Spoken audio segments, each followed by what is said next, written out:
Javed Ghulam 17 years of recovery, 17 साल recovery.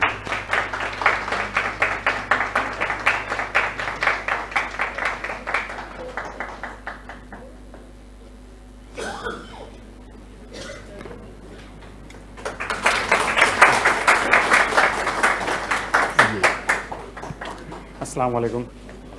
मेरा नाम जावेद गुलाम हुसैन है।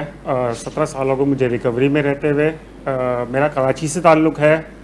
एडिक्शन मेरी चॉइस ऑफ ड्रग जो थी वो अल्कोहल थी, टोटली अल्कोहल थी। और अल्कोहल का स्टार्ट करने का मेरा मकसद था कि मैं एहसास कमतरी में था और मैं एहसास बर्तरी में आने के लिए अल्कोहल यूज़ किया था। प्रोफेशनल नहीं था, मुझे ज़हन नहीं था कि इसको प्रोफेशन में ले जाना है, लेकिन सिर्फ मज़े के चक्कर में। और मैंने दूसरे लोगों से सुना था कि इसको यूज़ करने से एहसास बर्तरी में बंदा आ जाता है।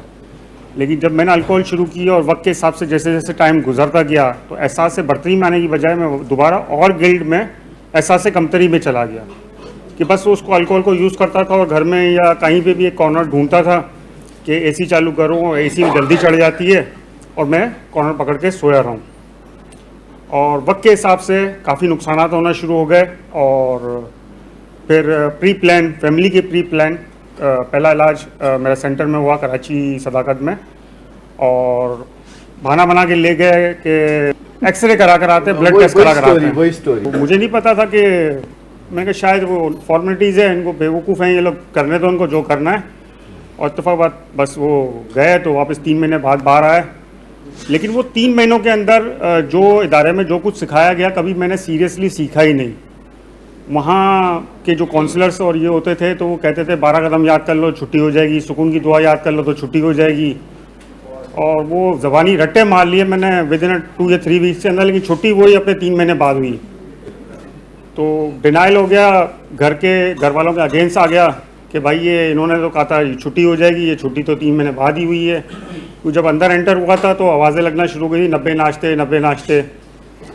तो समझ में नहीं आया क्या 90 नाश्ते, लेकिन एनीवे रंच पाल के मैं फिर बाहर आया और एडमिट में इसी तरीके से हुआ। लेकिन मैंने इतनी बड़ी दाढ़ी, घर वाले नफरत करते थे मुझसे दाढ़ी से, तो दाढ़ी रख के और उनको दिखाने के लिए कि मैं अब पहले तो नहीं करना था ना, अब करके दिखाऊंगा तुमको।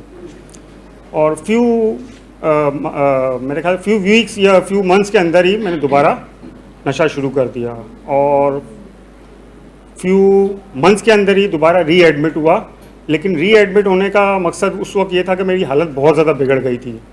और जब मैं एडमिट हुआ था तो वो जिस पोजीशन में आपके सामने खड़ा हूँ इसी तरीके से था, लेकिन विद इन 48 आवर्स के अंदर मेरे पेट में पानी भर गया और मेरा पेट इतना हो गया था, लीवर सिरोसिस हो गया था मुझे। तो उस वक्त वहाँ के जो भी इंतज़ामिया थी उन्होंने कहा कि भाई ये अब नहीं बच सकता है, इसके लिए दुआ करो, इनको ले जाओ। तो मुझे बड़ा गुस्सा आया, मैंने कहा यार किस तरीके का जवाब है। और इत्तेफाक की बात, वहाँ इदारे में एक बाहर से फिजिशियन आया करते थे, स्पेशलिस्ट, मैं उनका नाम लेना ज़रूर चाहूँगा, डॉक्टर करीम कमरुद्दीन। तो वो आए और अम्मी से बात की और बोला कि भाई इसके लिए दुआ करो, मैं ले जाता हूँ, बाकी अल्लाह मालिक है। दूसरे हॉस्पिटल में शिफ्ट हो गया, इलाज हो गया, सब कुछ हो गया। इलाज होने के बाद दोबारा जो है ना वो इसी सेंटर में वापस लाया गया। तो मैंने कहा यार इलाज तो इन्होंने किया नहीं, दिल में से गालियाँ निकल रही थी कि इन्होंने इलाज तो किया नहीं, ले गए दूसरे सेंटर, बचाया उन्होंने, वापस ला के यहाँ रख दिया। तो बाद में पता चला कि वो यहाँ लेज़र से एक सुराख किया गया था, आज तक वो निशान बाकी है मेरा। तो इसकी बैंडेजेस करने के लिए 1 मंथ के लिए रखा गया है। एनीवे 1 मंथ पूरा हुआ तो फिर दोबारा डिस्चार्ज हो गए, फिर इस तरीके से घर गए, फिर वही दोबारा डिनाइल्स कि ये हॉस्पिटल क्यों शिफ्ट किया दोबारा, फिर दोबारा नशा शुरू किया, फिर रिलैप्स। तो तीसरे इलाज में ये सोचने में मजबूर हो गया कि यार ये क्या मसला है, बार बार नशा करता हूँ, बार बार इधर आता हूँ, बार बार नशा। तो एडिक्शन को माना नहीं था, बेसिक चीज़ एडिक्शन को मैंने माना नहीं था। तीसरे इलाज में मैंने थोड़ा बहुत एक्सेप्ट किया कि नहीं यार अब नशा नहीं करना है। तो जिस डॉक्टर ने मुझे लिवर सिरोसिस का मेरा इलाज किया था, मुझे सदाकत क्लिनिक के किसी भी स्टाफ पे, किसी डॉक्टर पे भरोसा नहीं था। तो मैंने फैमिली को कहा मुझे इनसे मिलवाओ, मैं उनसे कुछ मशवरा करना चाहता हूँ। फिर उन्होंने मिलवाया तो मैंने डॉक्टर साहब वो मुझे नींद नहीं आती इसलिए नशे की तलब ज़्यादा हो रही है, क्योंकि पूरी फैमिली सोई रहती थी और मैं पूरी रात जागता रहता था, उल्लुओं की तरह घर में घूम रहा हूँ। तो डॉक्टर साहब ने लिख के दी, रेस्टोरेल कैप्सूल थे। तो डॉक्टर साहब को भी अवेयरनेस नहीं थी कि एडिक्शन में एडिक्ट पर्सनैलिटी को ये नहीं दी जाती, लेकिन मैंने इदारे के अंदर इसका नाम सुना हुआ था और मैं तो अंदर से खुशी हो रही है। मैंने कहा चलो यार सर्टिफिकेट मिल गया यहीं से, कि डॉक्टर साहब ने मेडिसिन लिख के दे दी। वो पर्चा आज तक मैंने संभाल के रखा हुआ है और डॉक्टर साहब ने लिखा हुआ था नीचे नरेशन में कि जब ज़रूरत हो जब यूज़ कीजिएगा। लेकिन मैंने जब उसका नाम सुन लिया तो मेरे को खुशी हो गई। पहले दिन एक खाई, 2 दिन तक सोता रहा, बड़े मज़े आया, ब्लैकआउट में चला गया। वक्त के हिसाब से टाइम ड्यूरेशन गुजरता गया और क्वांटिटी इंक्रीज़ होती गई और एट अ टाइम 30 कैप्सूल्स पे आ गया। और उसने हालत इतनी बिगाड़ दी कि सोया हूँ तो बेड पे ही हर चीज़ वो हो रही है। वॉशरूम में जा रहा हूँ तो कुंडी का पता नहीं दोबारा कैसे खुलेगी। ये वाइफ आती थी दूसरे वॉशरूम से निकालने के लिए, कभी बेसन टूटा हुआ है, कभी कमोड टूटा हुआ है, कभी XYZ। तो ये प्रोसेस चलता रहा और फिर दोबारा एडमिट हुआ। और वो इलाज मेरा लास्ट इलाज था, लेकिन उसकी भी छोटी सी एक हिस्ट्री थी कि वहाँ मेरे उस्ताद मोहतरम वाजिद भाई आते थे और एक मौज़म साहब थे जो अब बाहर हैं, आउट ऑफ स्टेशन हैं, वो आते थे। तो जब वो आते थे तो लोग जितने भी पेशेंट्स होते थे वो सब चिमट जाते थे। तो मैं गालियाँ देता था। मैंने कहा पता नहीं क्या चक्कर है, ये इसमें क्या शहर की मक्खी है कि हर आदमी इस पर चिपक जाता है। तो इनकी बातें मुझे समझ में नहीं आती थी, ये सिर्फ रिकवरी की बातें ही किया करता। मैं कहा पता नहीं रिकवरी क्या चीज़ है।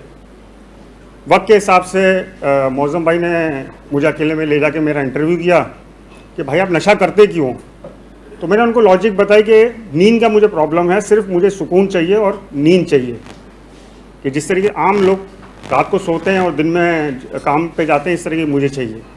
तो उन्होंने एक छोटी सी एक बात शेयर की विद इन 2-3 लफ्ज़ों की कि नशे की नींद नींद नहीं होती, अपनी नींद नींद होती है। ये बात सोचने पर मैं खुद मजबूर हो गया कि यार ये क्या कह गया। नॉर्मल लोग भी तो सोते हैं बगैर नशे के, बगैर मेडिसिन्स के, ये कैसे सोते हैं, तो फिर मैं कैसे नहीं सो सकता हूँ। फिर एक्सेप्टेंस और वक्त के हिसाब से डिस्चार्ज हो गया मैं। और फिर मैंने NA मीटिंग्स ज्वाइन की, क्योंकि इदारा से ही मुझे NA मीटिंग्स का पता चला। और जब मैं NA मीटिंग्स में गया तो 2 पट्टी की रबड़ की चप्पल और पुराने शलवार कमीज़ पहनते थे और 7 रुपये मुझे घर से किराया 14 रुपये घर से किराया मिलता था, 7 रुपये बस के जाने के, 7 रुपये आने के। घर वाले ट्रस्ट ही नहीं करते थे। तो मैं परेशान, मैंने कहा ये क्या मुसीबत हो गई। किसी ज़माने में गाड़ी में घूमा करता था और गाड़ी के बगैर 2 कदम पे भी जाना होता, रोटी लेने भी जाना होता तो गाड़ी लेके मैं निकलता था।